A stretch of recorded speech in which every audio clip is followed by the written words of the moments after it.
আজ আমি আপনাদের ক্ষীরের মালপোয়া করে দেখাবো। তার জন্য যা যা লাগছে সেটা বলে দিচ্ছি। 2 কাপ ময়দাতে 1/2 কাপ সুজি,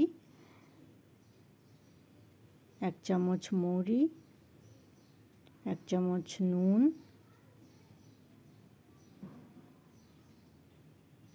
আর খোয়া ক্ষীরটা দিচ্ছি। খোয়া ক্ষীরটা আমি বাড়িতেই তৈরি করে নিয়েছিলাম, তো এটা দিয়ে দিলাম।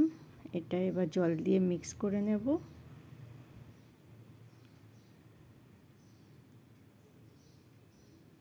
আমাদের রেডি ব্যাটারটা। এইবার এক এক করে তেলে ভেজে নেব। প্রথমে কড়াইয়ে তেল দেব,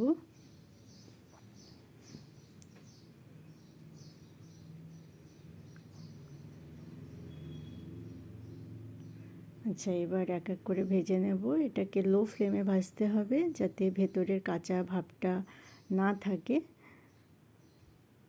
একটু সময় নিয়ে ভাজতে হবে।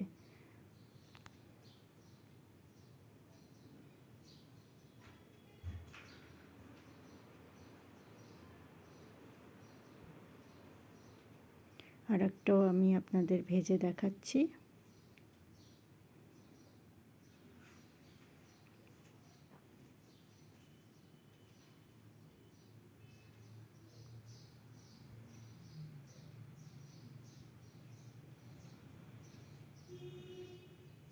ব্যাস এইভাবে আমি বাকিগুলো সব ভেজে নেব।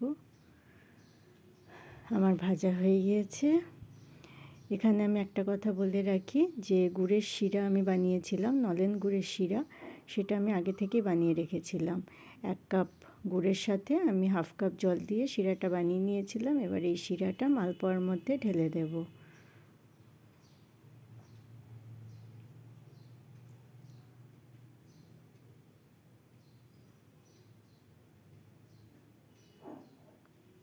এটাকে ভিজতে দিতে হবে 1 ঘন্টা মতো।